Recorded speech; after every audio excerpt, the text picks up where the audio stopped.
आज की press briefing में आप सब लोगों की स्वागत है। शॉर्ट नोटिस में हमने आप लोगों को रिक्वेस्ट किया और आप लोगों ने प्रेस ब्रीफिंग में शामिल हुए, इसके लिए मेरी तरफ से धन्यवाद। आज की प्रेस ब्रीफिंग में हमने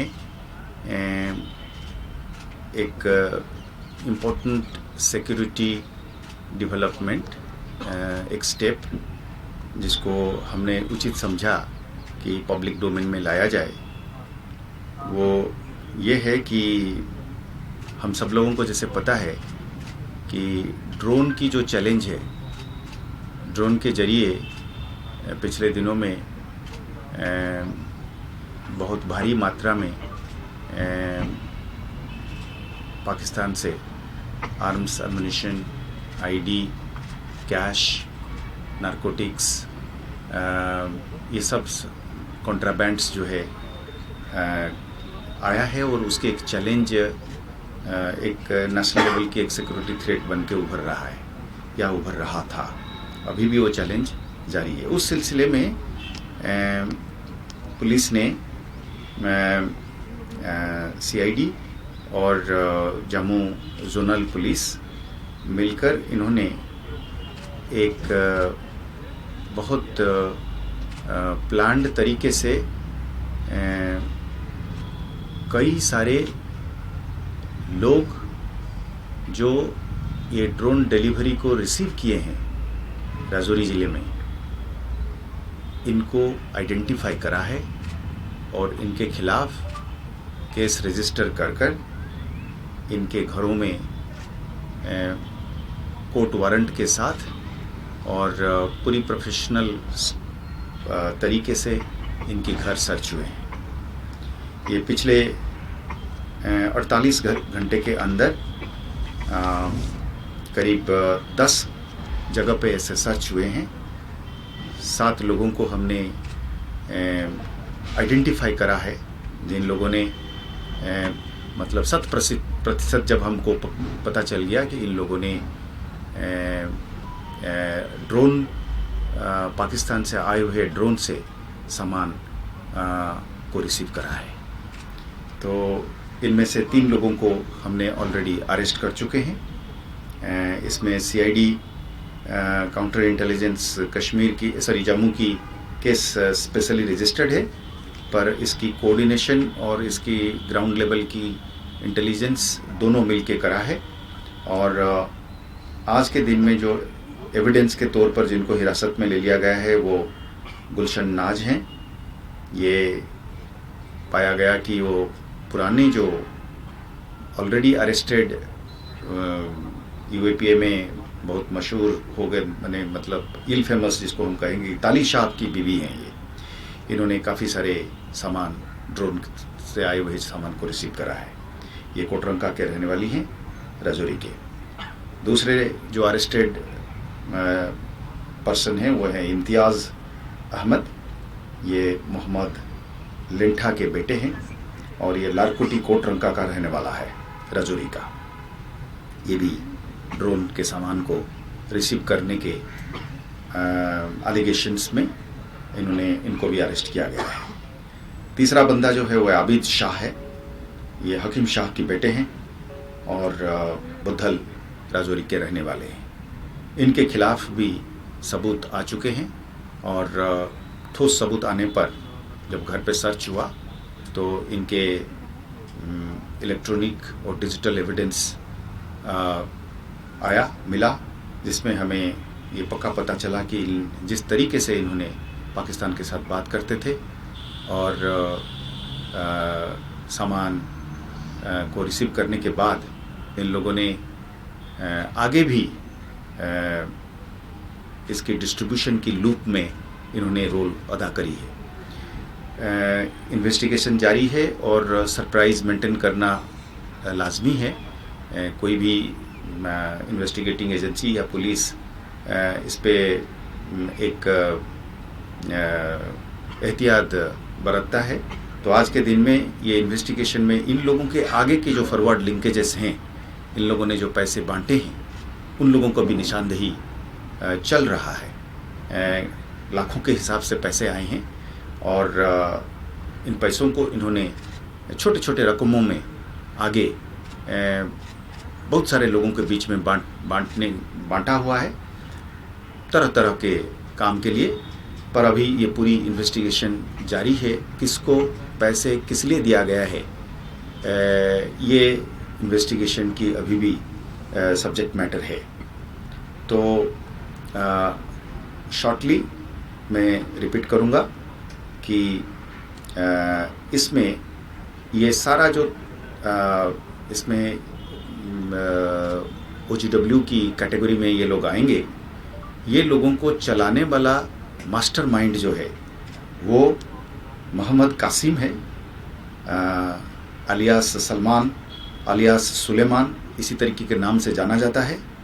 ये अंगराला माहौर का रहने वाला है और आज के दिन में पाकिस्तान में बसता है और UAPA की कानून के तहत गवर्नमेंट ऑफ इंडिया ने इसको ऑलरेडी डेजिग्नेटेड टेररिस्ट के तौर पे करार दिया है। और कल ही हमने कासिम के नाम से 10 लाख रुपए की रिवार्ड रखा हुआ है कि इसके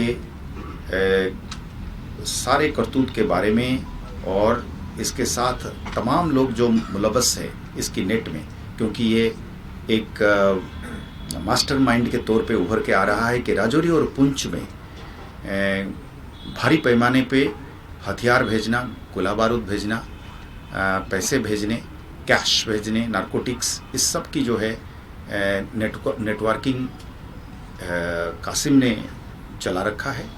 और उसके आगे जो बंदे हैं वो भी 2 तरीके के हैं, एक A लेवल के OGWs हैं, फिर आगे इन लोगों ने फिर और बनाते हैं उनके आगे फॉरवर्ड लिंकेजेस के नाम से जिसको हम कहते हैं। तो LET का लीडर है मोहम्मद कासिम और उसका नाम बहुत सारे प्रीवियस टेरर इंसिडेंट्स में रिफ्लेक्ट हो चुका है। जो पिलग्रिम्स की बस में जो ब्लास्ट हुआ था कटरा में, इसमें मास्टरमाइंड मोहम्मद कासिम था, उसी की भेजे गए ID से ये ब्लास्ट हुआ था। जो नरवाल में ब्लास्ट हुआ था पिछले दिनों में, वो भी कासिम की प्लानिंग और एग्जीक्यूशन थी।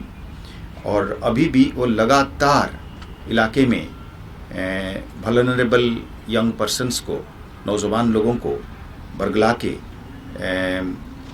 VoIP मैसेजिंग एप्लीकेशन सिस्टम की गलत इस्तेमाल करके, VPN को गलत इस्तेमाल करके, यानी कि जैसे व्हाट्सएप, टेलीग्राम हो गया, या और उसी कैटेगरी में जितने मैसेजिंग सर्विसेज है एंड टू एंड इंक्रिप्शन वाला, उसकी इस्तेमाल करके, VPN की इस्तेमाल करके इसने बहुत सारे लोगों को बरगला करने की कोशिश करी है। कई सारी जगह पे हमने देखा है कि लोगों ने उसकी जाल में आने से अपने को बचाया है और कई सारे जो है उसकी जाल में फंसे हैं। तो इलेक्शन की दौरे में जब इलेक्शन की प्रोसेस चालू हो गया है, अब रैलीज होने लगे हैं और कैंपेनिंग एक और जोर पकड़ रही है, कैंडिडेट्स ऐलान हो रहे हैं, उनके आगे पार्टीज़ की फंक्शनरीज़ ने इलेक्शनरिंग और कैंपेनिंग में आगे बढ़ रहे हैं। ऐसे हालात में कासिम और कासिम की गैंग को पर्दाफाश करना और उनको कानून के दायरे में लाना और उनको और उनके आगे जो है उनको इन्वेस्टिगेशन के दायरे में लाना हमारे लिए एक बहुत बड़ा अचीवमेंट है। और इलेक्शन की प्रोसेसेस को सुरक्षित रखने में ये हम समझते हैं कि ये एक बड़ा अहम स्टेप है, खासकर राजौरी पुंछ इलाके के लिए। और हम सीनियर लेवल पे J&K पुलिस की लीडरशिप ये समझती है कि ये एक ऐसा, हमारा अभी तक की इन्वेस्टिगेशन से हमको ये प्रतीत होता है कि ये कंटिन्यूसली कोशिश करते हैं यंगस्टर्स को किसी ना किसी तरीके से इनको कांटेक्ट करके कुछ लालच, कुछ प्रोपागेंडा और कुछ मिली जुली से इनको प्रलोभित करके इनको अपने दायरे में लाए। हमारा रिक्वेस्ट ये रहेगा कि हम बहुत भारी पैमाने पे ये जो एप्लीकेशन से पाकिस्तान बात करने का, इसके ऊपर सर्वेलेंस हमारा बहुत गहरा हो चुकी है। अब हम माता पिता से भी रिक्वेस्ट करेंगे, टीचर्स और जो गार्जियंस हैं या मोहल्लेदार हैं, कम्युनिटी के लीडर्स हैं, इन सब से हमारा गुजारिश रहेगा कि एक मुहिम के तौर पर, एक पैगाम के तौर पर एक मैसेज फैलाया जाए कि साहब बाहर इस तरीके से बात करके उनका चुंगल में फंसने का मतलब वो कानून के दायरे में आएंगे, आज नहीं तो कल वो पकड़े जाएंगे। जैसे अभी भी कई बार मेरे सीनियर साथियों ने कहा कि सर क्या एक अमनेस्टी के तौर पे हम ऐलान कर सकते हैं, कानून क्या हमें इजाज़त देगी कि जो लोग आगे इनसे पैसे लिए हैं वो खुद हाथ खड़े करके सामने आ जाए, क्योंकि वैसे तो हमको पता चल ही रहा है। तो अब वो लोग खुद अगर आते हैं, कहते हैं कि साहब हमने इनसे पैसे लिए थे, तो क्या हम इनको कानून में कोई कंसेशन दे सकते हैं? अब इसकी एक्चुअल इम्प्लीकेशंस अभी हम खुद ही स्टडी कर रहे हैं हमारे सीनियर लॉ ऑफिसर्स के साथ मिलके, पर अप्रूवर का जो कानून है वो हम उन तक उनका लाभ पहुंचाने के लिए तैयार हैं, उनको बिल्कुल कानून के बाहर रखने के लिए तैयार हैं। देखिए मतलब कानून कई बार जो है लकीर की फ़कीर चलता है। एक बच्चा 5,000 या 10,000 या एक गरीब इंसान, इस तरीके की जो लोग पकड़े गए हैं जिन्होंने लाखों करोड़ के हिसाब से पैसे पकड़े हैं पार से, अगर उनमें से इन्होंने 5,000 10,000 किसी को आगे दिए हुए हैं, अगर वो खुद ही खड़ा होकर आके कहता है कि सर मैंने तो 10,000 रुपये लिए हैं, पर पकड़ा हुआ है, तो 10,000 रुपया जो है वो टेरर का पैसा है, वो पाकिस्तान का पैसा है, वो नारकोटिक्स का पैसा है। तो इसलिए वो पैसा 10,000 क्यों ना हो, 10 रुपये क्यों ना हो, कानून के हिसाब से जुर्म उतना बनता है। पर क्या हम ऐसे लोगों को कानून के ही सहारा लेकर इनके लिए एक और रवैया बरत सकते हैं? हमारी कोशिश रहेगी कि हम फर्क करें, पर तभी कर पाएंगे जब बंदे खुद अपनी तरफ से वापस आएंगे हमारे पास, ये कहते हुए। ये एक टाइप का पैगाम है। दूसरा पैगाम है कि अभी तक जो फंसे नहीं हैं पर उनके कम्युनिकेशन में हैं, उनसे बातचीत कर रहे हैं, इस तरीके का सैकड़ों लोग हमारे नज़र में अभी हैं। हम ये देख रहे हैं कि बात क्या चल रही है, किस तरीके से चल रही है, और जैसे ही हमको पता चल जाता है अच्छा ये फलाने वाला जो है ड्रोन का रेसिपिएंट के दायरे में है, तो फिर हमारे उसके खिलाफ हमारे पास सबूत आ जाते हैं, फिर वो उसके दायरे में आएगा। तो यही आज का प्रेस ब्रीफिंग की सारांश था। और हमने जैसे अभी हम आप सब लोगों को इस तरीके की जो ये है कासिम की फ़ोटो है और 2 अलग अलग फ़ोटो है, हमने 10 लाख रुपए की रिवार्ड इसमें ऐलान करा है और हम आपको भेज देंगे। फेस से नीचे करेंगे प्लीज। आपका फेस भी दिख रहा, आपका फेस भी दिख रहा, थोड़ा नीचे ईमेल कर देंगे आपको हम ये ईमेल कर देंगे और इसमें हम मीडिया में और प्रिंट मीडिया में भी इसको देंगे। तो आप सब लोगों को इसमें हम अलग से व्हाट्सएप की ग्रुप जो होगी हमारी या ईमेल की ग्रुप होगी, हम आपको इसमें कर देंगे। तो ये है मास्टरमाइंड, और हम इस तरीके की सारे जितने मास्टरमाइंड हैं हमने सब इन लोगों के ऊपर नज़र रखे हुए हैं, और इनके साथ सारे जो डायरेक्टली और इनडायरेक्टली भी बात करते हैं 2 स्टेप में, ये सब कानून के जद में आएंगे अभी। तो हमारी रिक्वेस्ट रहेगा कि ये एक सिक्योरिटी मैसेज अपने नौजवान तक पहुँचे कि इस तरीके के लोगों के साथ मतलब बिल्कुल कोई भी गुफ्तगू, कोई भी रास्ता किसी भी तरीके से न रखा जाए। थैंक यू, जय हिंद। सर रिकवरी इसमें कुछ है क्या? जो 3 लोग पकड़े गए हैं और what we can expect in next few days, और अरेस्ट हो सकती हैं? ऑलरेडी 3 लोग अरेस्ट हो चुके हैं और रिकवरीज में पैसे कुछ पैसे उनसे मिले हैं जो उसको एक्सप्लेन नहीं कर पा रहे हैं अभी, पर उससे ज़्यादा, क्योंकि इन्होंने अपनी पैसे वगैरह वो जो है वो बांट रखे हैं पहले से, और उससे ज़्यादा जो है वो इलेक्ट्रॉनिक और डिजिटल एविडेंस उनके खिलाफ बहुत मजबूत तरीके से हमारे पास है कि ये उनसे बात करते हैं। जी जी सर, ये जो पैसे टाइम सर जो पैसे डिस्ट्रीब्यूट किए जा रहे थे उसका पर्पस क्या था? क्या उन लोगों को इसलिए दिया जा रहा था कि कोई सबवर्सिव एक्टिविटी को कैरी आउट करना? इस रीजन क्या था सर पैसे देने का? देखिए, ऐसा है, अभी it is still a matter of investigation. However, जो इनिशियल इंडिकेशन और इनिशियल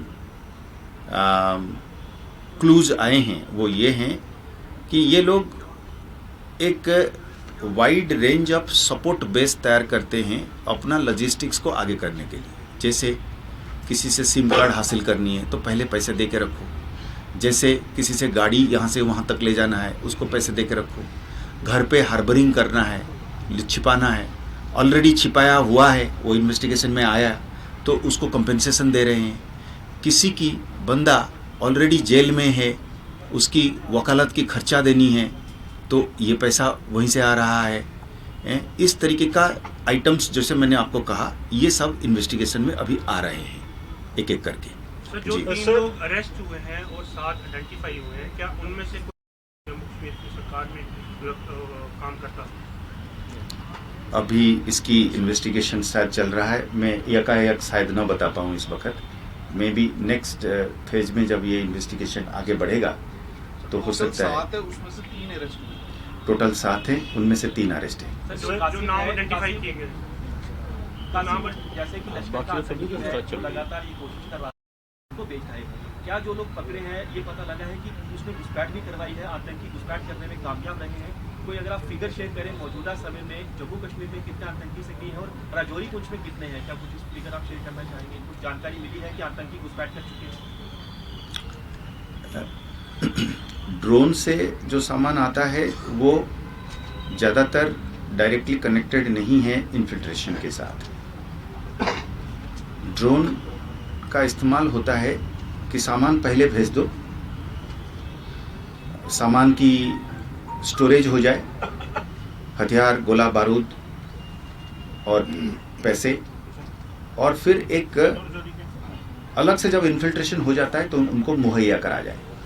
सपोर्ट बेस में जैसे मैंने कहा कि लोग उनमें तंत्र बना के अपना एक नेटवर्क बना के रखा जाए, जैसे गाड़ी की ज़रूरत पड़ी, सिम कार्ड की ज़रूरत पड़ी, मेडिकल अटेंशन की ज़रूरत पड़ी, किसी ने उनको ऊपर हाइड आउट देने की ज़रूरत पड़ी, ये सब के लिए जो पैसे की ज़रूरत होती है इससे तंत्र को बनाया जाए। और इन्फिल्ट्रेशन की इसके डायरेक्ट कनेक्शन अभी तक सामने नहीं आया है, इनडायरेक्टली इसको फैसिलिटेट वो करते हैं, इसमें कोई दो राय नहीं है। सर, पिछले महीने 3 एक्सप्लोजन्स रिपोर्ट हुए, 2 राजौरी में हुए, 1 पुंछ में। सर, उसमें कोई अपडेट जो है वो कुछ अरेस्ट किए गए हैं लोग? ग्रेनेड टाइप के जो ब्लास्ट्स हैं, एक गुरुद्वारा की दीवार पर पिछले दिनों में पुंछ में हुई थी, उसमें इन्वेस्टिगेशन जारी है। और लास्ट फीडबैक जो मुझे थी, क्योंकि मैं अभी सरसरी तौर पे आपने क्वेश्चन पूछा तो इन इन्वेस्टिगेशंस की अपडेट्स मेरे पास रेडिली अवेलेबल नहीं है, पर मुझे इतना ज़रूर इस बात की एहसास है कि उसमें तीन कुल मिला के हुए थे शायद 2 महीने के अंदर, तो इसमें से एक का मुझे याद है कि इसमें ठोस प्रोग्रेस हो रही है और वो इसी तरीके की कनेक्शंस बनेंगे और बैठेंगे। सर, क्या डांगरी या बाजीमल के किसी तरीके का कुछ लिंक मिला है कि कासिम उसमें भी इन्वॉल्व था, क्योंकि काफ़ी बड़ी इस वाली ब्रीफिंग के मतलब फिर मैं आपको सटीक खबर नहीं दे पाऊंगा। ये आज वाली एपिसोड में इतना ही मेरे पास है आप लोगों के साथ शेयर करने के लिए। Thank you.